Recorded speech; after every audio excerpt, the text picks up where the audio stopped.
welcome to Made on Mill. My name is Emily. In this video, I'm going to be showing you how I go about making my husband and my daughter matching outfits. I'm just finishing up my husband's shirt and I wanted to jump in here really quickly and explain that when I started filming for this video, I intended both the tutorial for the romper and my husband's shirt to be one video. Now, once I started filming and editing, I realized this is gonna probably need to be a two-part series. So this video that you're gonna watch is the tutorial for the romper, and I will release a second video for the tutorial of my husband's shirt. Now I found this flat sheet. I believe it's a twin size flat sheet. I showed my husband and he's totally down to have a shirt made out of that. So I'm gonna go ahead and make matching father and daughter outfits for their Father's Day gift. Also, I had intended to use an existing garment for my daughter's romper. I was just going to use it as a template and kind of replicate it and draft my own pattern. I was able to find a secondhand pattern, so in the video I am following that pattern to make her romper. If I lay this down, it does fit within the seam allowance perfectly, so I know that this size will fit in for 50 cents. I thought this was a score. In addition to your fabric, you will also need some thread, and then you'll need some pins, your sewing machine, scissors, and of course a measuring tape. Before we get started with cutting the fabric, I recommend that you pre-wash it so that the fabric has shrunk to its size that it's going to be. And then what I like to do is hang it on my clothesline, and that way I find it really gets like flat, and then I can avoid ironing it. When you're looking for fabric, if you are a beginner sewer, I would recommend sticking with a cotton or a cotton poly blend. All right, let's get started. So I decided to cut out view 1. Actually, I think I'm doing view 2. I have cut out all of my pieces here now, so we will begin assembling them and hopefully finish this up really soon.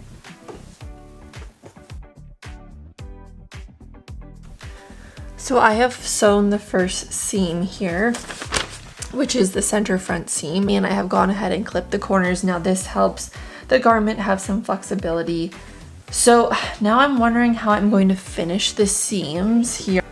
I'm thinking to fold them over like this and then run a stitching line there so that the raw edges are captured. And then that means on the front of my garment, I'll have 2 stitching lines running next to the seam, and I think that will look okay.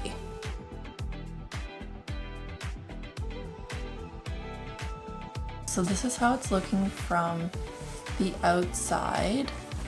I'm pretty happy with how that looks, and then this is how it looks on the inside. So those raw edges are nice and closed up. Okay, now it's time to move on to the front facing. I am gonna run stay stitching along the top curve here, and that just helps the piece of fabric from stretching. Because it's cut on the bias, it's going to be prone to stretching, and then I have to work on hemming the bottom edge here before I attach it to the front bodice piece.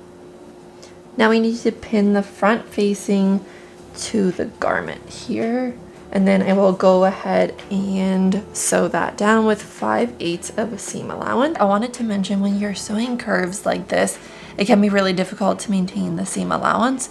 So what you can do is shorten your stitch length so your needle isn't moving so far each time. That can help you get more precision around the curve. As well, you can always lift up your presser foot and kind of spin your work in it. So like if you're stitching like this, you can kind of lift and spin like this to move it. Make sure your needle is down though when you do that, but that's a way to get some really clean edges there. So I went ahead and actually trimmed some of the seam allowance away from this stitching line. That way there's a little less bulk. Now I'm going to go ahead and cut those notches in the curves here, and then I will turn it inside out and give it a good press flat. I'll run a top stitching line around the top edge and underarm of this. So I'm gonna go ahead and assemble the back bodice piece. It's the same way, and then I will show you how we get this assembled. This is how it's looking so far. This is the front and the back here. Now I did go ahead and stitch those side seams very similar to how I did the center front seams here. Now we need to go ahead and close in the crotch here.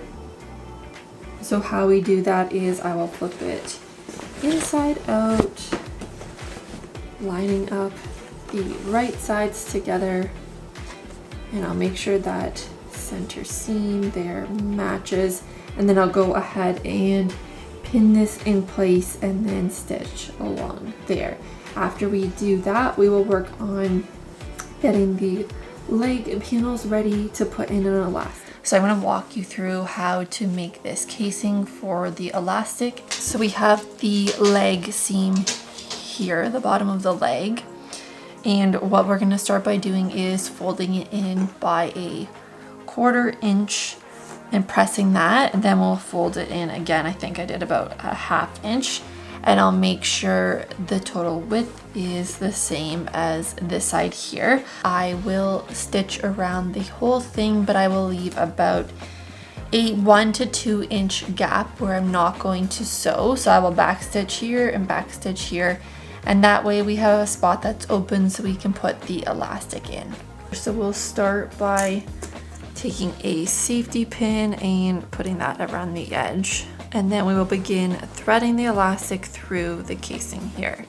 So you kind of push the back of the safety pin and then scrunch your fabric up over the safety pin, grabbing the top and then pulling the fabric. Now you want to make sure that it's sitting flat and there are no folds in your elastic. Then you overlap it by however much you need. And we will go to our sewing machine and run a zigzag stitch over the overlap. With the elastic tucked back into the casing here, we can go ahead and close up the casing, running a straight stitch where the opening is, running over those stitching lines that we already made so that they're nice and secure.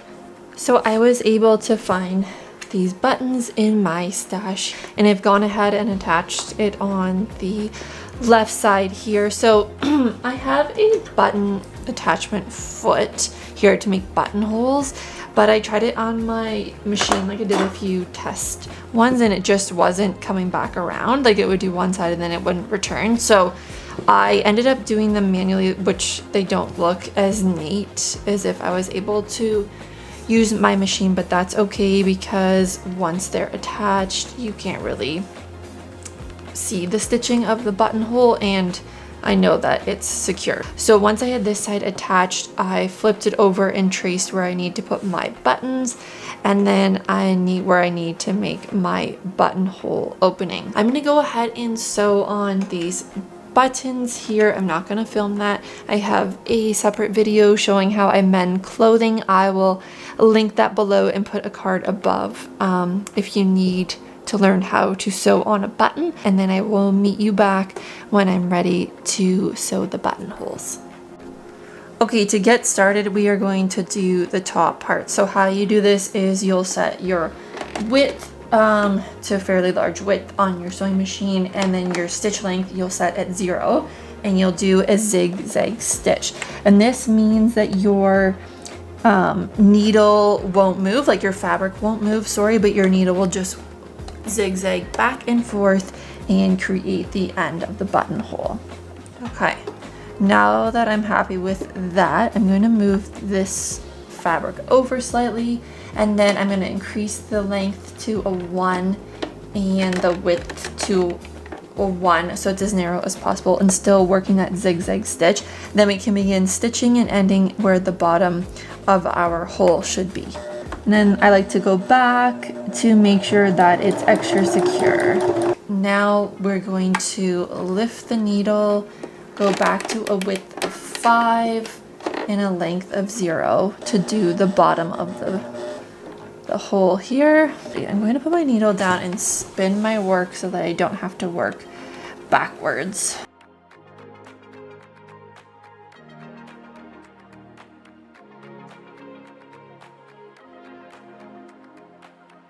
This is how the buttonhole is looking. Now you simply take a pin and put it through right under the stitching at the top and the bottom of the buttonhole. Now we are going to seam rip that fabric open in between those two stitching lines.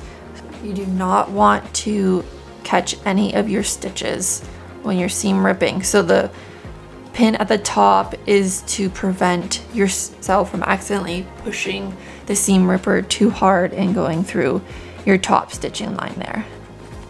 Perfect. So the button fits and that will hold. So I'm gonna go ahead and do the other one off camera and then I'll show you what this looks like when it's done. All right, so there you have it. We have completed the jumper. I'm really happy with how it turned out. I am going to probably take a break for the rest of the day and then come back and work on my husband's matching shirt next. I have all the pieces cut out, so I'll just be sewing and assembling it.